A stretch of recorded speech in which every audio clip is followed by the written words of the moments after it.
한눈에 보는 세계 철학사 태백산 지기와 함께 하시겠습니다. 동양 철학 유학 두 번째 철학자는 맹자가 되겠습니다. 맹자 프로필을 같이 보시도록 하겠습니다. 맹자는 기원전 372년에 태어나서 289년까지 살았던 사람입니다. 공자의 유학을 계승하고 발전시킨 전국시대의 사상가입니다. 공자와 더불어 육아의 도통, 학문을 전하는 계통이라는 중요한 위치를 차지합니다.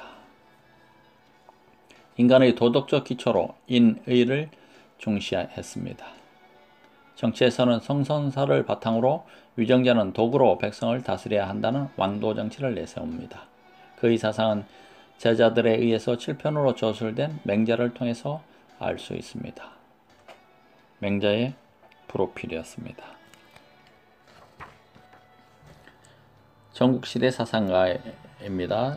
그리고 육아의 도통을 전하는 중요한 위치를 차지한 인물이며 인의를 중시했고 성선설, 그리고 왕도정치, 그 다음에 맹자 저술책이 있습니다.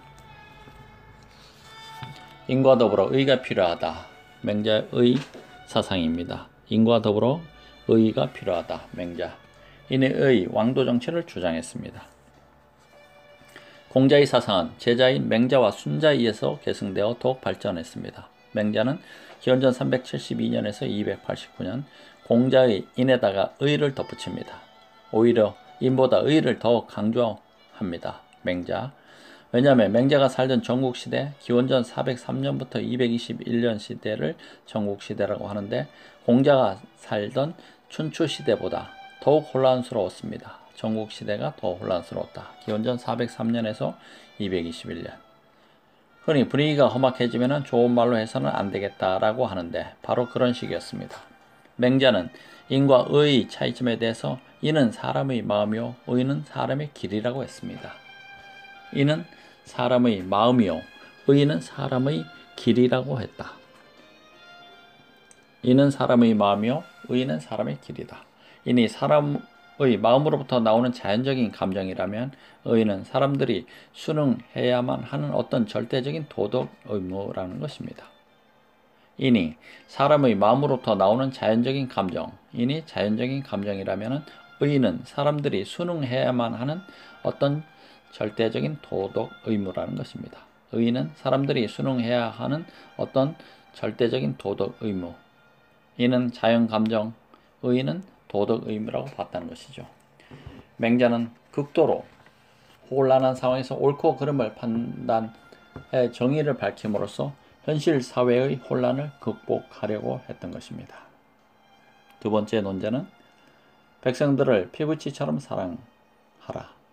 백성들을 피부처럼 사랑하라. 남을 나처럼 사랑하는 것은 인입니다. 남을 나처럼 사랑하는 것은 인이고 현실에서 인은 조건 없이 꼭 순수하게 드러나지는 않습니다. 인의 본래 정신이 왜곡되는 경우가 있습니다. 그래서 본래 인을 실현하기 위해서 구체적인 방안이 필요합니다. 그것이 바로 의입니다. 인을 실현하기 위한 구체적인 방안이 의다. 맹자는 인간의 상호와 관계에서 나타나는 윤리를 모두 의라고 했습니다. 인간의 상하 관계에서 나타나는 윤리를 모두 의라고 했다. 예를 들어보겠습니다. 백성들은 임금에게 충성을 다하는데 임금이 자신의 의무를 다하지 않으면 임금을 미워하고 결국 몰아냅니다. 여기서 중요한 것은 사람들을 사랑인하기 때문에 그 사람들을 못살게 구는 왕을 미워의하게 된다는 사실입니다.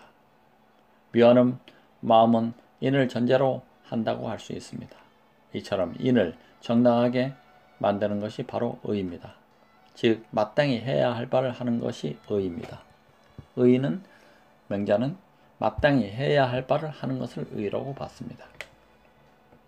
사람들은 자신의 이익과 관련된 일에서 쉽게 의를 저버리곤 하는데 사적인 이익을 떠나 공적인 이익에 부합되게 행동해야 한다는 것입니다. 사리사욕에 눈이 멀면 옳고 그름에 대한 분별력이 흐려지고 맙니다. 여기서 견리사의라는 말이 나옵니다. 눈앞의 이익을 보면 항상 그것이 올바르고 정당하게 얻은 것인가를 생각하라는 공자의 말입니다. 변리사의 눈앞의 이익을 보면 항상 그것이 올바르고 정당하게 얻은 것인가를 생각하라. 그리고 이러한 사익을 없애기 위한 방법이 호연지기, 지극히 크고 곱세며 올곧은 도덕적 기계. 호연지기라는 것은 지극히 크고 굳세며 올곧은 도덕적 기계를 말합니다. 의의를 모으면, 즉 옳은 일을 매일 조금씩 쌓아가면 호연지기를 기를 수 있다는 것입니다. 호연지기, 지극히 크고 굳세며 올곧은 도덕적 기계라고 했습니다. 그러나 호연지기가 빨리 길러지기를 바라는 것도 금물이며 호연지기 기르는 것을 잊어서도 안 됩니다. 급하게 서두르다 오히려 일을 망친다는 뜻의 발묘조장, 억지로 싹을 뽑아서 성장을 돕는다는 맹자에 나오는 말입니다. 즉 호연지기는 자연스럽게 생긴 떳떳한 기상을 말합니다. 호연지기란 자연스럽게 생긴 떳떳한 기상이다. 어떤 경우에도 부끄러울 것이 없고 당당한 도덕적 용기를 갖춘 사람이 호연지기를 잘 기르는 사람이라고 할 수 있습니다. 어떤 경우도 부끄러울 것이 없고 당당한 도덕적 용기를 갖춘 사람이 호연지기를 잘 기른 사람이다. 결국 맹자가 주장하는 인간의 본성은 크게 인과 의 두 가지입니다. 그렇다면 스승인 공자는 어떨까요? 역시 공자에게도 의란 예와 더불어 인간의 행위를 이끌고 조절하는 중요한 도덕적 힘입니다. 다만 맹자는 의에다가 인에 못지않게 높은 지위를 부여한 것이죠. 의에다가 인에 못지않은 높은 지위를 부여한 것은 맹자다. 맹자 역시 공자와 마찬가지로 덕으로서 나라를 다스릴 것을 주장하고 있습니다. 이를 왕이 이상적으로 실천해야 할 도의 정치, 즉 왕도 정치라고 합니다. 그러니까 공자가 말한 덕치를 맹자는 왕도로 표현한 것입니다. 공자가 말한 덕치를 맹자는 왕도로 표현했다. 원래 왕도라는 말은 서경, 홍범의 한쪽으로 기울거나 치우침이 없으면 왕도는 넓고 넓은 것이며 치우침이 없고 기울어짐이 없으면 왕도는 평평할 것이라는 구절에서 나옵니다. 요, 순, 우, 탕, 문, 무의 옛 성왕들이 천하를 다스리던 도 방법을 말합니다. 당시 대부분의 나라들이 취하고 있던 부국 강병책에만 의존하는 패도를 배척한 것이죠. 패도는 으뜸 패의 길도자를 쓰는데 무력으로 백성을 통제하는 방법을 말합니다. 으뜸 패도라는 것은 으뜸 패의 길도자를 쓰는데 무력으로 백성을 통제하는 방법을 말하는 것이다. 맹자는 인과 의로서 인정을 행하는 것이 왕도이며 인정을 가장의 무력으로 나라 일을 강행하는 것이 패다라고 합니다. 왕도가 덕으로 하는 통치라면 패도는 힘으로 하는 통치입니다. 이런 왕도 정치에서는 당연히 백성을 가장 중요하게 생각합니다. 그래서 맹자는 백성이 제일 귀하고 나라가 그 다음이고 군주가 가장 가볍다라고 말했습니다. 이를 무시하고 군주가 폭정을 일삼으면 어떻게 되겠습니까? 혁명이 일어납니다. 맹자는 군주의 폭정에 대항해 백성들이 혁명을 일으킬 권리가 있다고 주장합니다. 이것이 맹자의 역성혁명입니다. 맹자의 역성혁명. 군주가 폭정을 일삼으면 혁명이 일어난다는 것이다. 군주의 폭정에 대항해 백성들의 혁명을 일으킬 권리가 있다고 주장했으며 이것을 맹자의 역성혁명이라고 합니다. 세 번째 논제는 참아 못하는 마음이 있으면 라는 내용을 알아보시죠. 이러한 생각의 밑바탕에는 인간의 본성에 대한 깊은 신뢰, 즉 인간의 본바탕이 선하다는 믿음이 깔려 있습니다. 그렇다면 사람의 마음에는 선함이 있다는 사실은 어떻게 알 수 있을까요? 사람의 마음 속에 선함이 있다는 사실을 어떻게 알 수 있느냐? 맹자는 경험적인 예를 들어 설명합니다. 경험적인 예를 들어서 갑자기 어린아이가 우물에 빠지려고 합니다. 사람들이 어떻게 할까요? 당연히 깜짝 놀라 구하려 할 것입니다. 왜 그렇겠습니까? 사람들이 비난이 두렵거나 아이 부모로부터 어떤 이득을 바라거나 사람들에게 자랑하기 위해서는 분명 아닙니다. 그저 착한 마음이 우러나섭니다. 맹자는 이곳으로 인간의 선함을 알 수 있다고 합니다. 맹자가 보기에 옛날 선왕들은 이런 마음으로 정치를 합니다. 그러면 천하를 다스리기가 마치 손바닥 위의 물건을 움직이는 것처럼 쉽습니다. 이처럼 왕도 정치는 남의 고통과 불행을 참아 그냥 지나치지 못하는 사람들의 착한 마음에서 비롯됩니다. 따라서 이러한 마음을 통치에 적용하는 것이 바로 왕도 정치의 근본입니다. 맹자는 사람의 마음에서 우러나는 기본적인 마음씨를 네 가지로 봅니다. 이를 네 사자에 실말이나 싹이라는 뜻의 단자를 써서 사단이라고 부릅니다. 사람의 마음에서 우러나는 기본적인 마음씨를 네 가지로 보는데 이를 네 사자에 실말이라 싹이라는 뜻의 단자를 써서 사단이라고 한다. 사단이란 불쌍히 여기는 마음, 측은지심, 옳지 못함을 부끄러워하고 착하지 못함을 미워하는 수호지심, 겸손하게 사양하는 마음, 사양지심, 옳고 그름을 가릴 줄 아는 시비지심입니다. 측은지심은 인, 수호지심은 의, 사양지심은 예, 시비지심은 지혜를 꽃피우는 실말입니다. 맹자는 사람에게 팔과 다리가 있듯이 사람의 마음속에는 이 네 가지 실마리가 있다고 합니다. 이 실마리를 키운다면 천하라도 안정시킬 수 있지만 키우지 못하면 부모조차 모시지 못합니다. 만약 사단이 없다면 그는 사람이 아닙니다. 이렇게 인간의 본성이 착하다고 보는 입장을 성선설이라고 합니다. 당연히 맹자는 성선설을 주장합니다. 맹자가 성선설을 주장하는 첫 번째 근거는 누구나 사단을 가지고 있기 때문입니다. 또한 맹자는 사람들의 도덕 판단이 상당 부분 일치한다는 사실을 지적했습니다. 입과 음식의 관계에 있어서 서로 기호가 같은 것이 있으며 귀가 음악에 있어서 똑같이 훌륭하다고 여기고 듣는 것이 있으며 눈이 색에 있어서 똑같이 아름답다고 여기는 바가 있으니 마음에 이르러서는 유독 똑같이 훌륭하다고 여기는 바가 없다고 하겠는가? 사람들의 마음에 다같이 훌륭하다고 여기는 것은 무엇인가? 이와 의를 말한다. 물론 맛있는 음식, 아름다운 음악, 미인을 평가하는 데 있어서 개인적인 차이는 있을 수 있지만 대체로 사람들은 의견 일치를 보이는 경우가 많습니다. 마찬가지로 사람들은 좋은 일에는 기뻐하지만 나쁜 일에는 화를 내기도 합니다. 이처럼 사람들이 이와 의에 대해서 의견이 일치한다라는 사실이 성선설의 두 번째 근거입니다. 마지막 근거는 사람들이 양지와 양능을 갖고 있다는 것입니다. 양지는 우리가 무엇을 경험하기 이전에 태생적으로 부여받은 참된 알입니다. 양지, 양심할 때 양자와 알지입니다.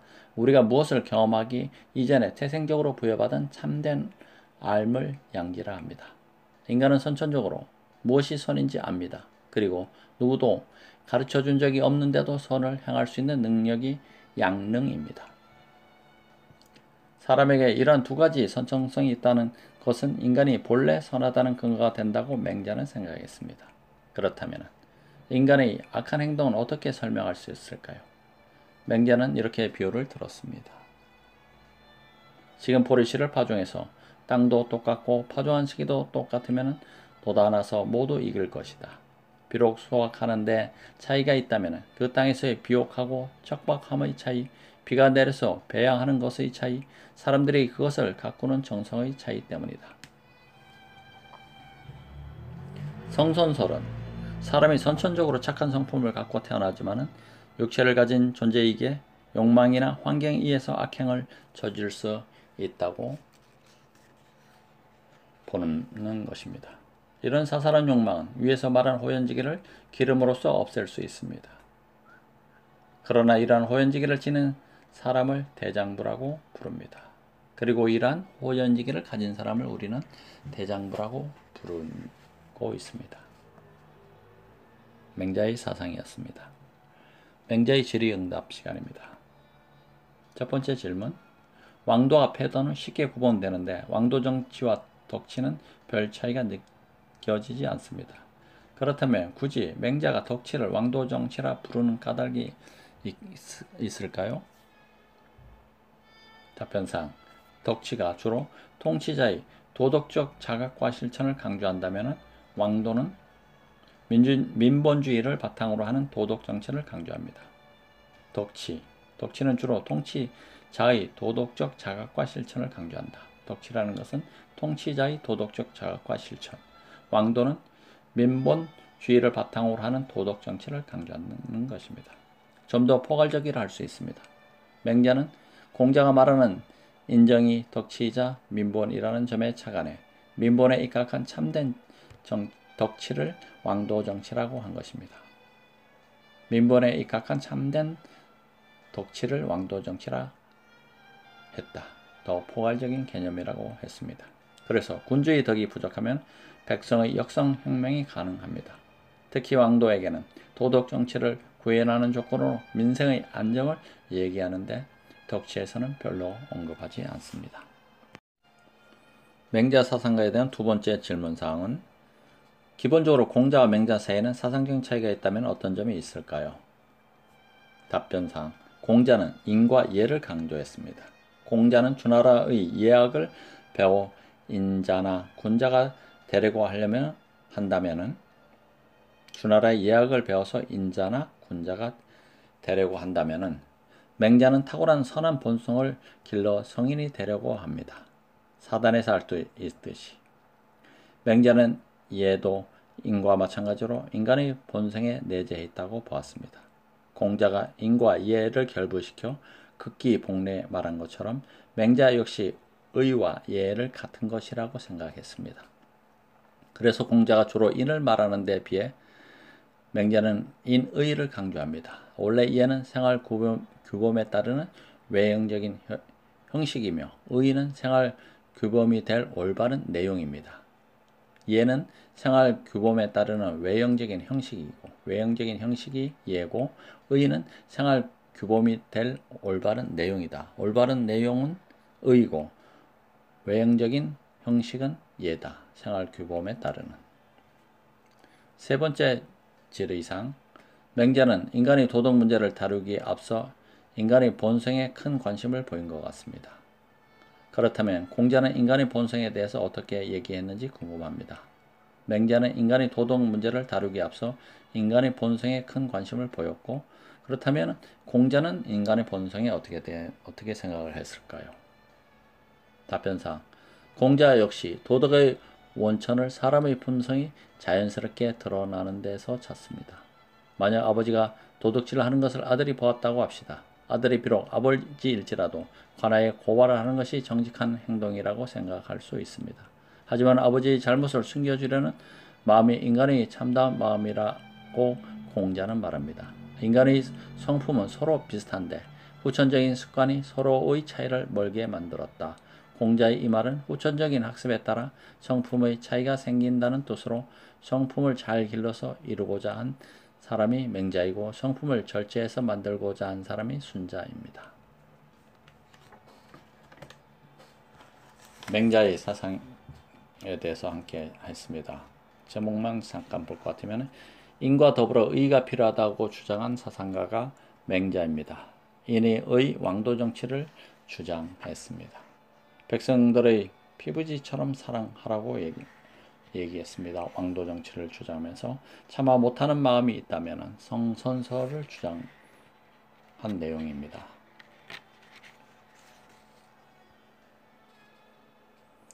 동양 철학 두 번째 사상가 맹자와 함께 하셨습니다. 태백산 지기와 함께 해주셔서 감사합니다. 고맙습니다.